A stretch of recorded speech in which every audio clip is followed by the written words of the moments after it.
Hi guys, welcome back to Mishka's family channel. कैसे हैं आप सब? उम्मीद है कि आप सभी लोग अच्छे होंगे। मैं भी अच्छी हूँ। सो गाइस, यहाँ पे सुबह का टाइम हो रहा था। मैंने सोचा कि यार मलाई रखी हुई है, चाय वाय हो गई है, फ्री बैठी हूँ तो क्या करूँ, चलो घी बना लिया जाए। और मैं इस तरीके से अभी कुछ समय से घी बना रही हूँ और ये तरीका मुझे अभी तक का बेस्ट तरीका लगा, क्योंकि इस तरीके से घी बनाने में टाइम भी नहीं लगता है और आपका गैस की काफ़ी बचत होती है। वरना जितना आप घी निकालते हो उससे ज़्यादा का तो आप गैस ही जला देते हो। चलो मैं दिखाती हूँ कि मैं घी किस तरीके से बनाती हूँ। सबसे पहले जिस बर्तन में आपने मलाई निकाली होती है उस बर्तन से आपको दूसरे बर्तन में आपको इसको ट्रांसफ़र करना चाहिए। और ट्रांसफ़र ऐसे बर्तन में करना चाहिए जो फैला हुआ हो और जिसमें आप आसानी से घी इस तरीके से बना सकें। उसके बाद इसको अच्छे से मसल के पूरा, क्योंकि गुठली जैसा बन जाता है, मलाई जो होती है वो सूख जाती है, तो आपको अच्छे से इसको फोड़ लेना चाहिए, एकदम नरम कर लेना चाहिए। और ये सारा प्रोसीजर करने में आपको ज़्यादा टाइम भी नहीं लगता, 3 से 4 मिनट में आप ये कर लेते हो।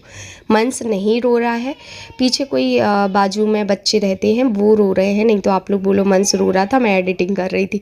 और वो बच्चा अभी से नहीं, सुबह से रो रहा है। मैं सोच रही हूँ आप करूँगी अब करूँगी, वो मान ही नहीं रहा। अच्छा, यहाँ पे आप देख सकते हैं अच्छे से मिला लिया है मैंने। और ये देखिए पानी पानी अलग हो गया है और जो घी है वो अलग हो गया है, इसको बोलते हैं मक्खन। सो इसको अब हम क्या करेंगे, जिस बर्तन में हमने मलाई रखी हुई थी इतने दिन से जोड़ के, उसमें ट्रांसफ़र कर दिया था मैंने अगेन। और इस पानी को हम अच्छे से और साफ़ कर देंगे। उसके बाद इसमें आपको साफ़ बॉटल का पानी रखना है।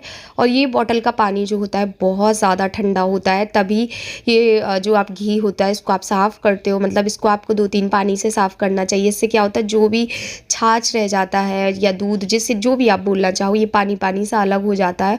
और घी क्योंकि वो जम जाता है ठंडक में, तो अच्छे से घी निकल के आता है। तो इस तरीके से मैंने इसको 2-3 पानी से धोया और इसके बाद मैं इसको इस कटोरी पे बार बार ट्रांसफ़र करूँगी। कोल्ड मुझे बहुत हो रखा है, आप लोगों को आवाज़ से समझ में आ रहा होगा। सो ये देखिए कि कुछ इस तरीके से। और ये मलाई हमारी 20-25 दिन की मलाई थी, जो इतनी सारी हो जाती है, आराम से आधा किलो घी निकल जाता है। तो बस दीदी यहाँ पे आ गई थी और कुछ लोग बोलते दी आपका किचन बहुत मैसी रहता है। मैसी नहीं रहता है। होता क्या है, जब देखिए किचन में आप काम करते हो ना, मतलब कुछ नहीं कहते, 1 ही 2 लोग होते हैं जो कहते हैं, शायद वो अपने घर में पता नहीं कैसे काम करते होंगे। तो जब आप कोई काम करते हो तो आजू बाजू तो फैला ही रहेगा और हर चीज़ ज़रूरत की होती है। लाइक आप देखिए, एक गैस तो आपको रखना ही है क्योंकि उस पर आप खाना बनाते हो। जो यहाँ पे कढ़ाई रखी है उसमें घी है, और जो कुकर है उसमें दलिया बनाया हुआ है। और इस साइड अगर आप ध्यान से देखेंगे तो एक साइड अभी मैंने जस्ट दूध गर्म करके रखा हुआ है, जिसमें अभी ढक्कन भी नहीं ढका मैंने। और कढ़ाई में रात की जो सब्जी है वो रखी है। तो मतलब जो ज़रूरत की चीज़ें हैं वही वहाँ पे रखी है, ऐसा नहीं कि मैं कुछ भी फैला के रख रही हूँ। जब सफाई होती है किचन में तब आप लोगों को वो नहीं दिखाई देता, मतलब उन लोगों के लिए ये जो बोलते हैं। अब यहाँ पे मैं पापा को दलिया दे रही हूँ क्योंकि उन्हें जाना था अपने स्कूल, उनके स्कूल से कॉल आया था तो आज उनको स्कूल जाना था। और वैसे तो मेरे पापा रिटायर्ड हो गए, उनकी कोई रिस्पॉन्सिबिलिटी नहीं बनती है, बट उधर के जो टीचर हैं वो पापा से बहुत सारे काम पूछ के करते हैं, क्योंकि पापा के समय पे उन्होंने स्कूल का काम बहुत अच्छे से किया हुआ है। तो इस वजह से वो अच्छे से वो लोग पापा से सजेशन लेते हैं कि हम कैसे क्या करें, ताकि उनका भी काम उतना नीट एंड क्लीन रहे कि कभी उनके स्कूल की शिकायत ना आए। क्योंकि पापा जब तक स्कूल में रहे उनके स्कूल में कोई शिकायतें नहीं आई। तो यहाँ पे घी अच्छे से चला के मैं बना रही हूँ और ये बहुत जल्दी बन जाता है, ज़्यादा टाइम नहीं लगता है, गैस ज़्यादा नहीं जाता है। तो बस इसको बना के, ये जो डब्बा देख रहे हो ना आप, ये खाली रखा है तो इसमें मैं भर दूँगी और आराम से भर भी जाता है। तो ये देख, मुझे लग रहा है मैं बोलूँ तो बोलूँ क्या। गुड मॉर्निंग गाइस, कैसे हैं आप सब? उम्मीद है कि आप सभी लोग अच्छे होंगे, मैं भी बहुत अच्छी हूँ। सो मैंने अभी जस्ट थोड़ी देर पहले नहाया है और अभी मैं यहाँ पे बैठी हूँ। और देखिए टाइम क्या हो रहा है, 11 बज रहे हैं। तो अभी खाना पीना बनाना है, अभी कुछ भी नहीं बनाया है, सिर्फ नाश्ता सुबह करवा दिया था तो पापा जी को दलिया और रखा है। सो थोड़ा सा वो रखा है, लेकिन बनाऊंगी दाल चावल और रोटी। पापा नहीं है आज, पापा चले गए हैं, तो अब देखो रोटी मैं बनाऊंगी भी कि नहीं, क्योंकि पापा का टाइम का कोई मतलब पता नहीं है। अभी पापा ने खुद बोल दिया था कि टाइम डिसाइड नहीं है मैं कितने बजे तक आ पाऊँगा, तो देखते हैं कि वो कितने बजे तक आ पाते हैं। और मेरा कोल्ड तो मतलब आवाज़ तो ठीक हो गई है, बट कोल्ड अभी भी है, बरकरार है। और आप लोगों को रेगुलर ब्लॉग अच्छे लग रहे हैं तो मुझे बहुत अच्छा लग रहा है कि आप लोगों को अच्छे लग रहे हैं। जो मैं चाहती हूँ वो हो रहा है। इसलिए मैं रेगुलर रहती हूँ तो मेरे साथ ये होता है कि जजमेंट बहुत जल्दी मिलता है मुझे, जो कि मैं कभी नहीं चाहती हूँ कि आप लोग मुझे इस तरह से जज करो बिना देखे सोचे समझे और बस आप जज कर दो। अब आप लोग सोच रहे होंगे किस बात पे बात करनी है।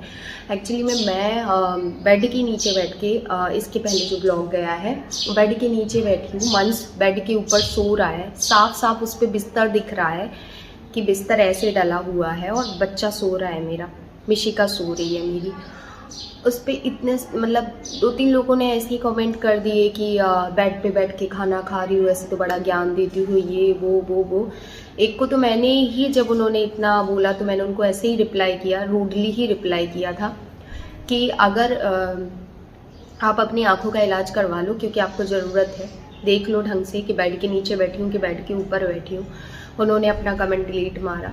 बट कुछ भी कमेंट करते हो ना तो उसके पहले मुझे फ़र्क नहीं पड़ता, मैं बस बोल रही हूँ कि इसलिए बोल रही हूँ कि आप मुझे, सिर्फ मुझे नहीं, यूट्यूब पे आप जिसके भी वीडियो देखते हो तो आप ये ध्यान दो ना कि कहीं ऐसा तो नहीं कि आपसे कुछ गलती हो रही हो।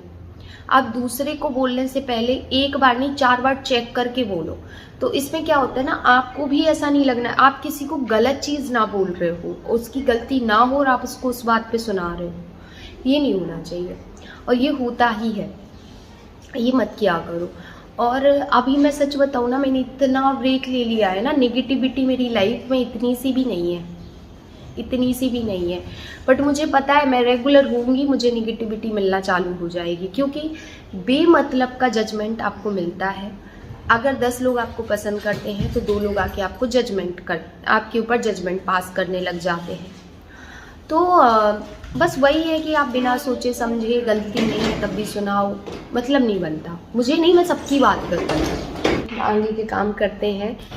तो दिन में तो बस दाल चावल बनाए थे और कोई काम किया ही नहीं था, तो मैंने सोचा रोज़ ब्लॉग में दाल चावल दिखाओ, क्या मतलब। फिर शाम को हम गए मंदिर, बस ऐसे ही मन किया कि चलो मंदिर चलते हैं। तो यहाँ पे भोलेनाथ जी के हमने दर्शन किए, उनको माला वाला पहनाई और अच्छे से सारे भगवान जी के हमने दर्शन किए। कभी कभी ऐसा लगता है ना कि आप सुकून में चले जाओ, तो बस वो सुकून आपको मंदिर में ही मिलता है। मतलब आप मंदिर चले जाओ, आप कितना परेशान हो, आपके ऊपर कोई भी ऐसी बात हो जो आपको चुभ रही हो या कुछ हो, आपका मन हल्का हो जाता है। मतलब मुझे कितनी भी परेशानी हो, अगर मैं मंदिर गई हूँ ना तो मैं वहाँ से अपना मूड एकदम फ्रेश लेके आती हूँ, मतलब मेरे साथ ऐसा होता है।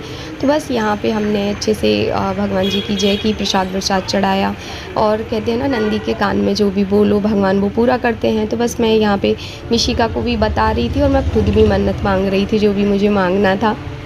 वैसे मैं ऐसा कुछ मांगती नहीं हूँ, मैं जब भी मंदिर जाती हूँ तो मैं भगवान से यही बोलती हूँ कुछ मांगने की ज़रूरत नहीं है, वैसे ही बिना मांगे आपने बहुत कुछ दिया है और आगे आप दोगे, इस चीज़ का मुझे भरोसा है। क्योंकि कहते हैं ना कि भगवान एक बार अगर आप कुछ गलतियाँ कर रहे हो, पाप कर रहे हो तो भगवान माफ़ कर देगा, लेकिन कर्मा माफ़ नहीं करता। तो मैं अपना कर्मा अच्छा रखती हूँ ताकि मेरा जो कर्मा का मुझे जो फल मिले वो अच्छा मिले, बुरा ना मिले। और यहाँ पे देखिए हमारे मंस सो रहे थे जब हम मंदिर गए थे, तो हमने उनको उठाया था। तो मंस का तो बस मुंह बस धुलाया था और कोई तैयार नहीं, कपड़े चेंज नहीं, क्योंकि ये हमारे घर से ज़्यादा दूर पे नहीं पड़ता है, पास में ही पड़ता है। तो आराम से हम मंदिर होके आए और ये बहुत अच्छा भोलेनाथ का मंदिर है जहाँ हम जाते हैं। अभी हमें जटाशंकर जाना है क्योंकि यहाँ पे दमोह में जटाशंकर मंदिर भी बहुत बड़ा और बहुत अच्छा मंदिर है। तो वही शाम के टाइम में जाएंगे। और ये लोग मांग रहे थे, ये अंगूर यहाँ पे प्रसाद रखा था ना, तो वो ही मांग रहे थे मम्मी दे दो। मैंने कहा पहले भगवान जी को चढ़ा दूँ फिर दे दूँ। तो यहाँ पे बस हमने यहाँ पे भी ये भोलेनाथ की मूर्ति आकार में, वो शिवलिंग आकार में है, ये मूर्ति आकार में है। तो यहाँ पे हमने प्रसाद चढ़वाया और इनको ये देखिए उन्होंने बोला नारियल के लिए वहाँ मशीन रखी हुई है तो आप वहाँ पे फोड़ लीजिए। हमने कहा चलो ठीक है। तो वहाँ पे मशीन में हमने नारियल फोड़ा। आजकल ये सही सिस्टम हो गया है कि आपको नारियल फोड़ने के लिए, अगर आप लेडीज़ हो ना, तो हमारे यहाँ कहते हैं लेडीज़ को नारियल नहीं फोड़ना चाहिए, तो फिर आप एक काम कर सकते हो कि वहाँ पे मशीन में रखो, फटाक से फोड़ लो। बस इनको टीका लगाया, मंस को टीका लगाया पंडित जी ने, और मतलब इस मंदिर में क्या बहुत से ऐसे मंदिर हैं जहाँ हम जाते हैं ना, तो वो ज़रूर से भगवान जी की माला उतार के पहनाते हैं। वो चीज़ हमें बहुत अच्छी लगती है, क्योंकि ऊपर वाले के ऊपर चढ़ा हुआ जो माला होती है वो आपके गले में, मतलब वो एक मतलब बहुत अच्छा लगता है। यहाँ पे देखिए बाल गोपाल जी, राधा कृष्ण जी, ये सारे भगवान जी यहाँ पे रहते हैं। बहुत अच्छा लगता है इनके दर्शन करके। आप लोग भी दर्शन कर लीजिए।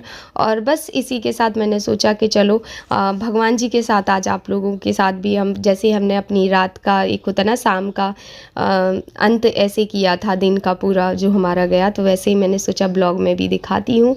यहाँ पे ये अगरबत्ती लगा रहे हैं सब भगवान जी को।